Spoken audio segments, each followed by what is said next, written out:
Olá, você que acompanha o projeto Cobertura da Safra de Trigo 2024. Hoje recebemos o analista de safras e mercado, Elcio Bento, para falarmos sobre as projeções para a safra de trigo 2024.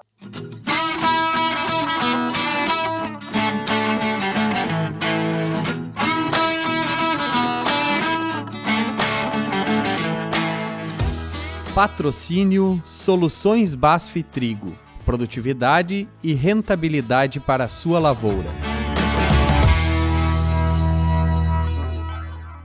Olá, Elcio, seja bem-vindo ao Destaque Rural. Olá, Leonardo. Olá a todos que acompanham o Destaque Rural. Realmente um momento bastante interessante para a gente analisar o mercado de trigo. Elcio, estamos aí então no início da safra paranaense, que é a primeira que começa a ser colhida no país, e tem todo um cenário, né, global e interno aqui para se analisar, para ver as tendências, e o produtor tem muitas dúvidas nesse momento com relação a quando vender esse trigo, né, Elcio? Começo te perguntando, o produtor precisa ter calma nesse momento? Quais são os principais fatores que ele precisa observar para tomar essa decisão? Pois é, este ano, Leonardo, a gente tem uma característica um pouco diferente dos anos anteriores. O produtor está bem reticente em negociar trigo de safra nova, especialmente. A gente tem uma comercialização ainda muito pequena de safra nova, cerca de 5%, 6% da safra gaúcha, só para a gente ter uma ideia. Foi negociada já antecipadamente, pouco para o mercado internacional, porque a percepção que o produtor tem é de que os preços não são atrativos. Quais são os parâmetros que a gente tem que analisar para entender se é momento de vender, se é momento de segurar o trigo? Basicamente, a gente tem que olhar sobre três fatores, três pilares principais. Uma questão é olhar o mercado internacional, outra questão é o mercado cambial. Esses dois fatores determinam as paridades que a gente tem para formar preço aqui no mercado nacional, as paridades de importação e exportação. E a outra questão é a safra local, o quanto se produz no Brasil, o quanto se produz no Rio Grande do Sul, Paraná, enfim, nas regiões produtoras, determina se a gente vai ter um ano em que a gente vai trabalhar com paridade de importação, que os preços internos dependem do preço do trigo que vem do mercado internacional, ou então de exportação, que é quando tem excedente internamente, em algum momento, e aí se trabalha com paridade de exportação. O que determina, nesse caso, a formação de preços é o preço que a gente consegue colocar no mercado internacional. O produtor gaúcho vai vender no mercado internacional, vai competir com trigo russo, com trigo argentino. O preço que tem que vender no interior para competir com esses trigos determina preço no mercado interno. Então, essa é a lógica normal da formação de preços. Este ano, a gente tem alguns movimentos, algumas particularidades que depois a gente pode aprofundar, que é a questão da safra brasileira em quebra. O mercado internacional está ajustado e tem o mercado cambial que ainda está com uma grande incerteza, especialmente por questões internas de política, questão fiscal. No mercado norte-americano tem a redução da taxa de juros, que é baixista para o dólar, mas enfim, tem todo um cenário que a gente precisa estudar e aí a gente pode ir seguindo pela linha que vocês preferirem. Com relação ao cenário internacional, principalmente a produção europeia de trigo, né, Elcio? Você comentou na sua apresentação no webinar da Abitrigo, semana passada, que eu assisti, que não vamos ter uma superprodução na Europa e que também os estoques mundiais estão com tendências baixistas, né, com grande parte desse estoque na mão da China. Qual é essa influência e como é que isso está pressionando os preços aqui para o produtor brasileiro? Sim, a gente teve, Leonardo, agora a gente está, na verdade, indo no final do ingresso da safra no hemisfério norte. Então, é um momento de ingresso de trigo e isso traz pressão normalmente para as cotações. A gente estava vendo uma pressão baixista muito intensa nas bolsas norte-americanas, os próprios preços da Rússia estavam muito altos. Mas essa questão fundamental que tu colocaste é basicamente o que a gente tem. O ano passado a gente teve safra russa recorde, a gente teve bons volumes na Europa, na Ucrânia, e esses bons volumes que saíam dessa região pressionavam muito as cotações em termos globais. Porque quando a gente pega a produção da Europa, da região do Mar Negro, é uma região que está muito bem logisticamente colocada. O trigo que sai dessa região pode chegar ao Mediterrâneo e do Mediterrâneo ir para qualquer lugar do mundo com certa facilidade de logística. Então, quando tem trigo muito barato lá, achata as cotações de um modo geral no planeta, na Terra, no mundo como um todo. Neste ano, o que a gente tem é que esses países dessa região têm uma redução significativa da produção. O saldo exportável, quando a gente pega os países da Europa e mais os 3 exportadores da região do Mar Negro, que são a Rússia, a Ucrânia e o Cazaquistão, e o saldo exportável nessa região reduziu em 16 milhões de toneladas. Quer dizer que tem menos trigo naquela região que é a maior exportadora de trigo. E com essa região tendo menos trigo para exportar, o mundo como um todo fica com menos oferta e outros países têm que atender essa demanda. O que nós tivemos nesse período que vai de julho até agora, no início de setembro, é que as cotações, especialmente nas bolsas norte-americanas, caíram demais, porque as bolsas norte-americanas, a gente tem um momento que estão recebendo uma safra de trigo muito grande. Então, os preços internacionais achataram em função, se a gente olha por duas óticas, questão fundamental, não tem tanto trigo no mundo, a Europa, os países da região do Mar Negro têm menos trigo, e a produção em relação ao consumo faz com que os estoques globais caiam. E, como tu disseste, boa parte, 52% dos estoques na mão da China. Então, tem pouco trigo, não é um quadro de folga no abastecimento. Só que os preços estavam caindo basicamente porque a gente tinha uma concentração do ingresso da safra. O preço da Rússia continua muito baixo, só que a Rússia tem 10 milhões a menos de toneladas para exportar do que no passado. A Ucrânia está exportando muito trigo. Então, toda essa conjuntura de saindo de um volume acelerado de venda de trigo, especialmente da Rússia e da Ucrânia, pode fazer com que no período da entre-safra a gente tenha recuperação de preços. A gente já vê no mercado internacional, no mercado de Chicago, por exemplo, nesse início de setembro, uma recuperação bastante significativa, é bem verdade, em relação a preços muito baixos, mas já começa a sinalizar uma questão de recuperação de preços no mercado internacional. Aí nós vemos aqui para a América do Sul, né, com relação à Argentina.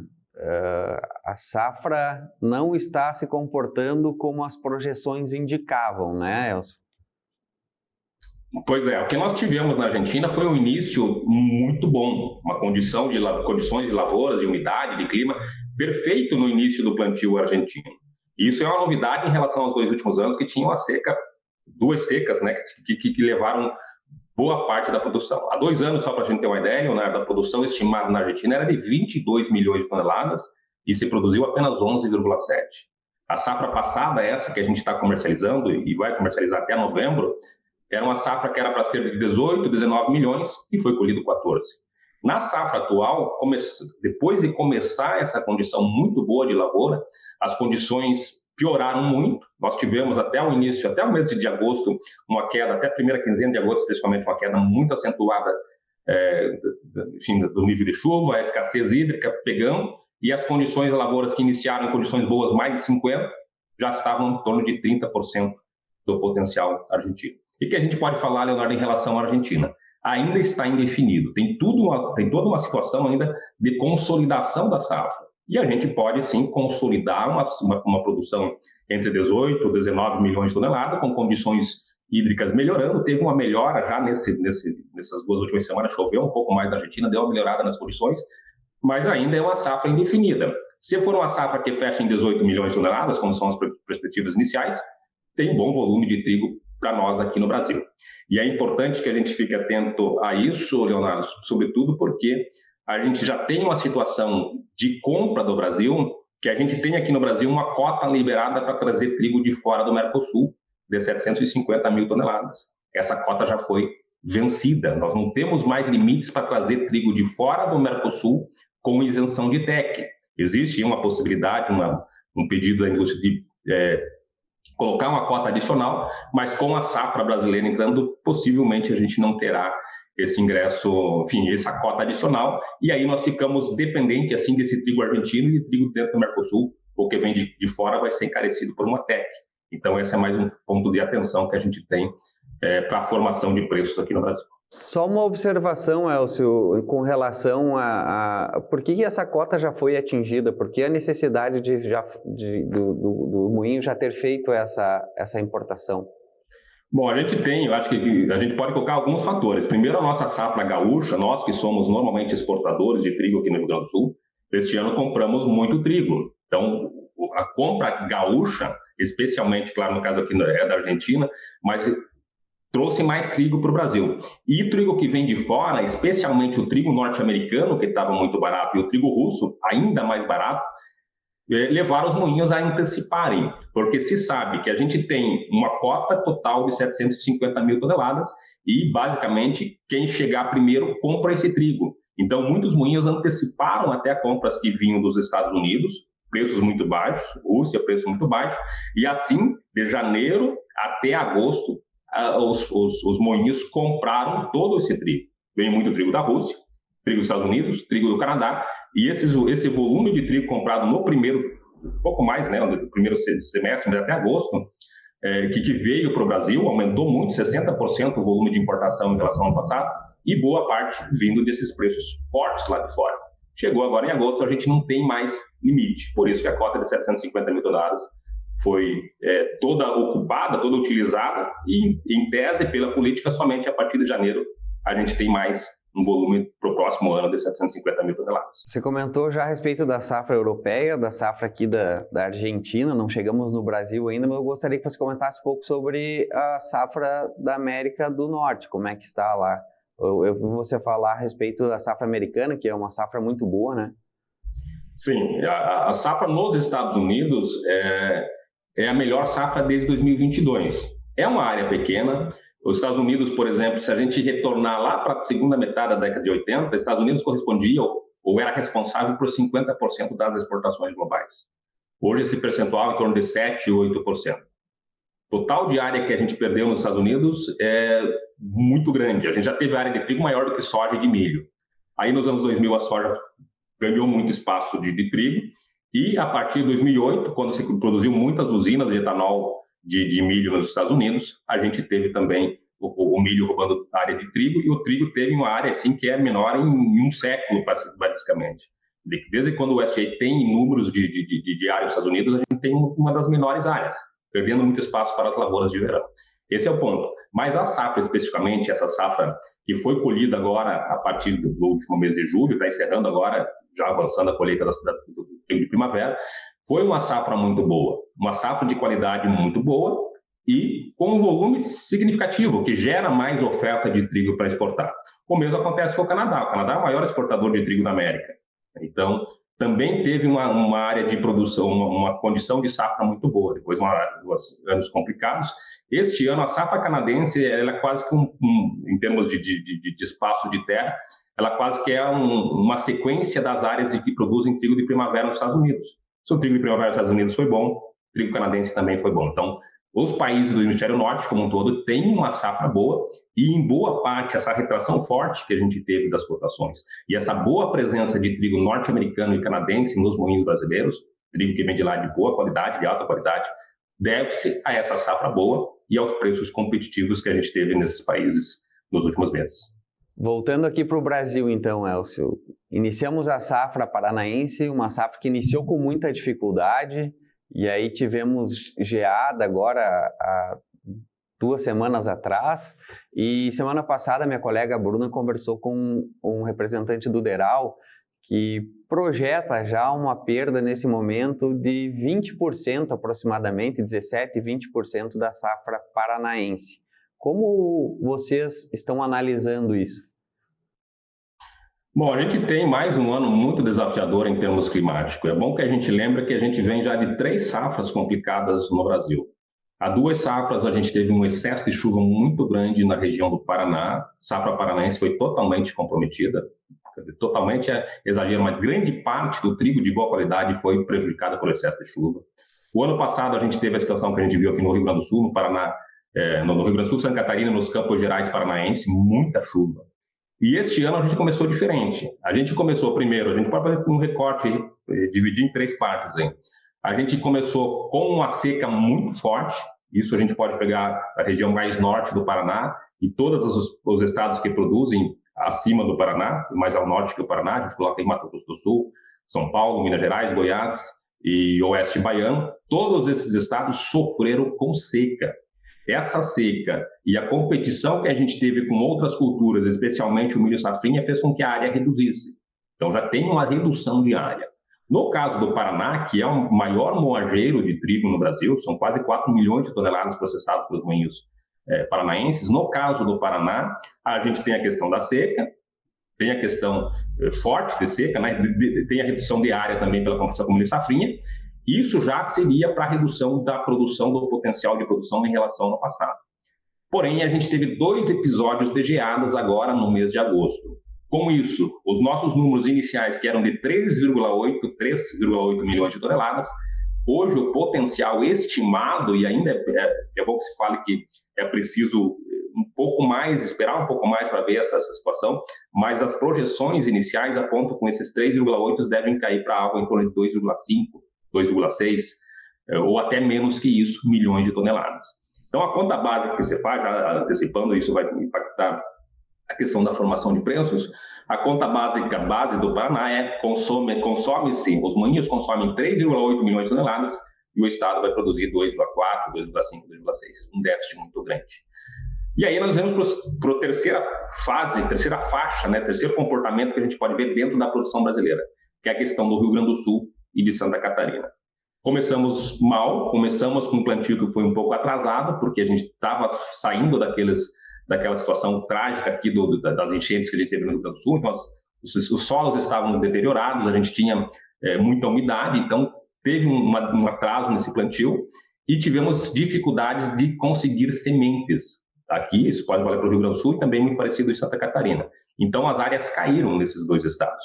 Porém, Santa Catarina e Rio Grande do Sul são os 2 estados brasileiros que até agora têm mantido o seu potencial de produção. As geadas que a gente teve, o clima que a gente tem até agora, estão garantindo, de modo geral, condições boas para o trigo gaúcho e para o trigo catarinense. Claro, o Rio Grande do Sul muito maior, a gente vai produzir em torno de 4 milhões de toneladas, enquanto os catarinenses produzem 400 mil toneladas, 10% da safra gaúcha. Mas são os 2 estados até agora que o ano passado foram os que mais foram castigados, né, pelo excesso de chuva. Neste ano são os estados que, por enquanto, têm potencial para terem safras cheias, safras de boa qualidade.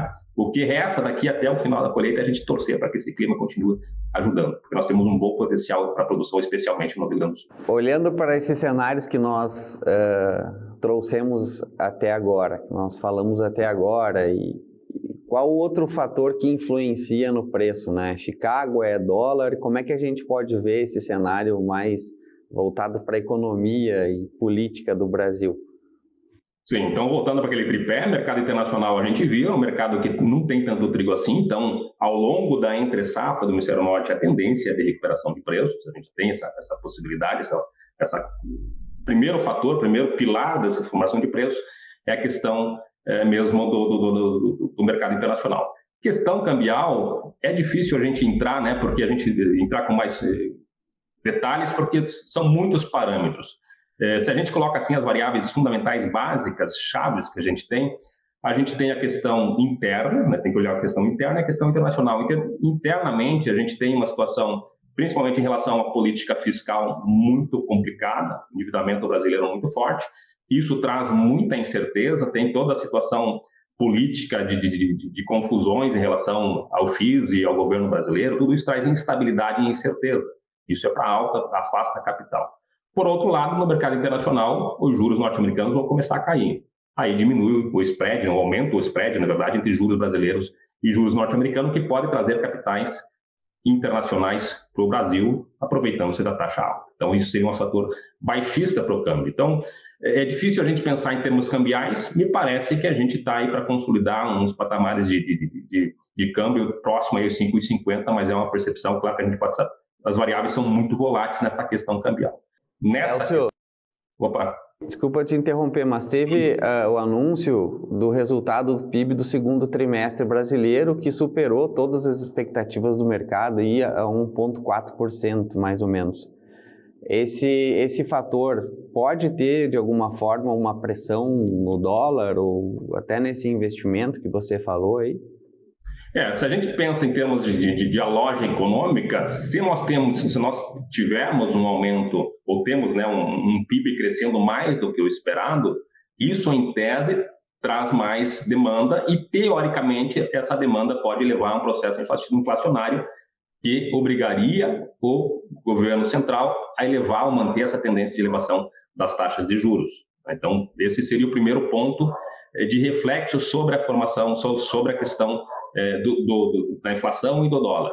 Em termos de dólar, se a gente tiver uma situação que a gente tem um risco de inflação com juros mais altos, é mais um fator que, em termos de dólar, tende a trazer uma questão de dólar mais fraco, porque eleva seus juros, com juros mais fortes, traz mais capital estrangeiro, e por esse lado a gente teria um dólar mais baixo. Além disso, se a economia está andando, também um PIB maior reduz a questão fiscal, reduz o temor fiscal, porque a relação dívida-PIB pode estar se estabilizando, é mais um fator positivo. Uma economia brasileira mais forte tem 2 pontos. Um ponto que é a questão de trazer mais confiança dos investidores na economia brasileira, e outro é de obrigar o governo brasileiro a seguir mantendo juros mais altos para controlar eventuais reflexos de uma economia que está crescendo mais sobre a inflação. É uma conta muito complexa, né, para o produtor lá tomar a decisão, né, de vender ou não. Como é que está essa questão de capacidade do produtor de barganha, Elcio? Ele tem condição? A gente sabe que a gente tem uma questão logística, né, de armazenamento muito complexa e deficitária aqui no Brasil. Como que o produtor está nesse momento com relação ao poder dele de barganha com relação a preço ou a possibilidade de esperar para vender lá na frente? A gente tem uma queda de braço de compradores e vendedores bastante acentuada, e o que a gente vê neste momento é que ninguém está cedendo muito, porque tanto o comprador quanto o vendedor tem argumentos muito fortes. Se a gente vai para o lado do comprador, o comprador está dizendo o seguinte, ou pensa o seguinte: os moinhos, de um modo geral, especialmente os do Sul, estão sofrendo porque tiveram um aumento do preço do grão, especialmente interno, porque quebrou a safra aqui. Se a gente compara ano a ano, os preços do grão hoje, no Rio Grande do Sul, por exemplo, são quase 30% superiores ao do mesmo período do ano passado. Por outro lado, a farinha está um pouco mais barata do que o mesmo período do ano passado. Então, o moinho teve uma questão de trigo mais caro, porque a sua safra quebrou e precisou ir buscar no mercado internacional, e tem uma farinha que não responde na mesma intensidade. Então, esse é o primeiro fator. E o segundo fator que o comprador aponta hoje é, a gente tem uma safra entrando. Pode ter quebra no Brasil, quebra no Paraná, mas vai ingressar a safra tanto no Paraná, aqui no Rio Grande do Sul principalmente. Então, não tem por que eu ir ao mercado agora, porque eu tenho essas sinalizações. Uma farinha que não responde, então a moagem está fraca. E, por outro lado, tem uma safra que se aproxima. O produtor, por outro lado, pensa o seguinte: no caso do Paraná, está começando a safra e sabe-se que vai ter uma quebra muito acentuada. Então, a conta que se faz, o Paraná terá um déficit de mais de 1 milhão de toneladas no seu abastecimento interno. Então, na posição do produtor, por que eu vou ir tão agressivo ao mercado, colocar trigo aos preços indicados, se vai ter uma quebra de safra? Então, existe essa reticência em aceitar os preços que a gente está vendo neste momento. Qual que é a tendência de curto prazo? Nessa queda de mão, de mercado, queda de braço de mercado neste momento, com a safra ingressando, mesmo com essa quebra, o produtor está em desvantagens, né? O comprador em relação ao vendedor. O comprador tem mais argumentos de preços baixistas nesse momento. Para uma ideia mais de safra, de ano comercial, essa questão vai se inverter, porque vai ter uma necessidade, especialmente do Paraná, de comprar muito trigo, e vai ter demanda para trigo paranaense, mas também gaúcho, por esses moinhos aqui internos. O produtor gaúcho vai ter um mercado internacional para vender, esse mercado internacional está em processo de recuperação, mas hoje muito baixo, e vai ter a opção de vender também para o mercado paranaense, como fez lá na temporada 22-23. Então, tem um argumento mais a longo prazo que dá uma sinalização melhor de preços para o produtor.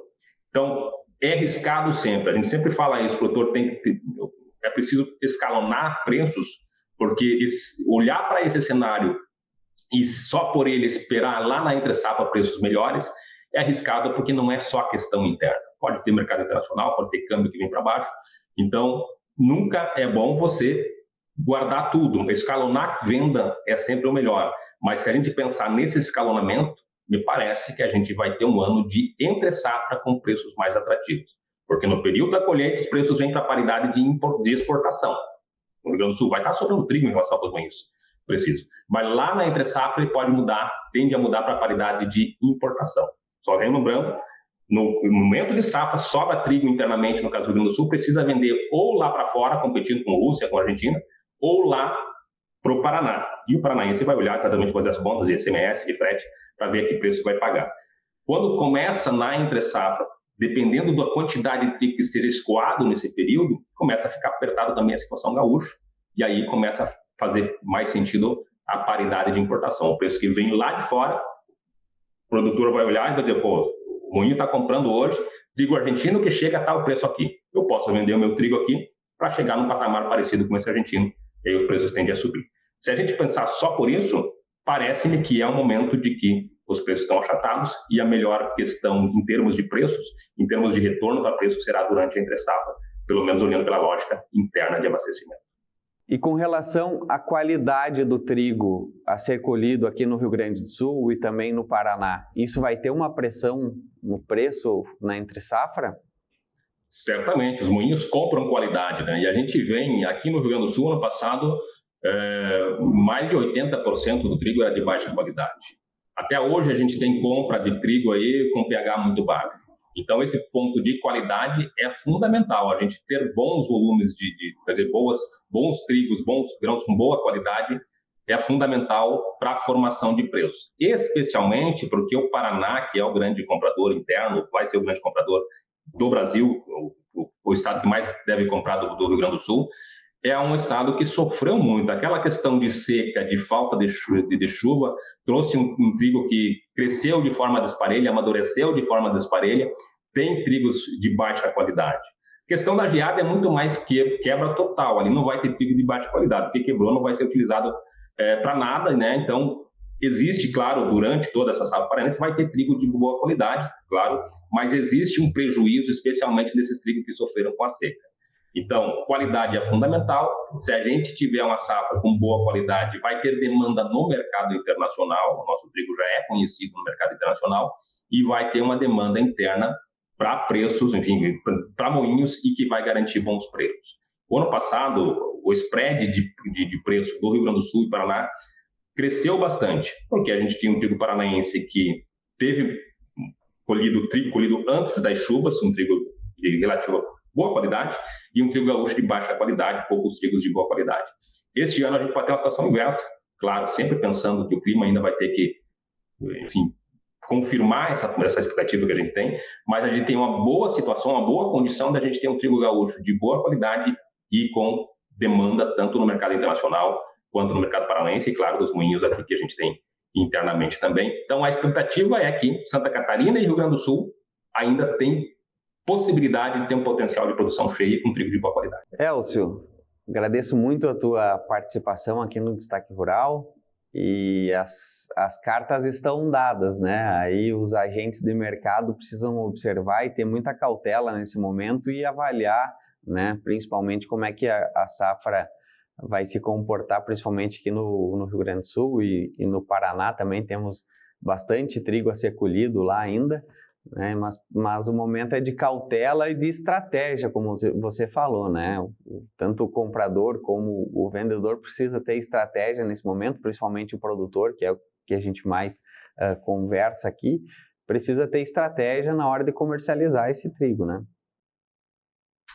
Não é grande novidade a gente ter anos complicados. A comercialização de trigo é uma comercialização que ela é bastante complicada. Se a gente pega a soja, por exemplo, a referência de mercado internacional reflete muito mais no nosso mercado interno. Aqui no caso do trigo, a gente tem que olhar tanto o mercado internacional e acompanhar quase que semana a semana como que estão esses referenciais de preços internos em relação a preços internacionais. A gente acompanha indicadores aí para olhar basicamente se o nosso preço está barato ou caro em relação ao mercado internacional. Isso a gente consegue ir fazendo, mas tem que ser uma conta feita no dia a dia. Por isso que não dá para a gente ter uma estratégia de concentrar as nossas negociações. Acreditar simplesmente que na entre-safra vai estar muito bom, a gente pode ter uma necessidade mais adiante, de repente, de precisar vender para colocar a safra de verão e pegar preço mais baixo. Então, acho que ainda, se a gente não tem, ainda tem uma cultura pequena ainda de fazer hedge sobre mercado internacional e até mais difícil no caso do trigo. Então, a principal dica continua sendo escalonar a venda. No escalonamento para essa safra, me parece que a gente deve ir menos agressivo durante a safra, mesmo assim vendendo, e para aproveitar momentos de entre-safra, esses sim devem garantir preços mais atrativos. Então, a estratégia seria basicamente essa que a gente está apontando para esse erro comercial. Muito obrigado, Elcio, pela tua participação aqui no Destaque Rural. É sempre um prazer recebê-lo. E espero aí que a gente tenha uma boa safra gaúcha e a gente você possa retornar aqui no Destaque Rural para a gente fazer uma avaliação já com a safra aqui no Brasil mais avançada e quase concluída. Eu que agradeço, Leonardo. Obrigado a todos vocês que acompanharam. A expectativa sempre é essa, né? A gente faz análise, mas no fundo a gente também tem aquela torcida, porque tem fatores que a gente não consegue controlar e fica somente como espectador, né, do clima, por exemplo. Então a torcida é essa, que a gente tem uma boa safra e que garanta bons rendimentos para o produtor nessa temporada. Um abraço a todos. E a você que nos acompanhou, muito obrigado pela sua audiência. Lembrando sempre de seguir o Destaque Rural nas nossas redes sociais, no Instagram, Facebook e também no LinkedIn. Um abraço a todos e até a próxima.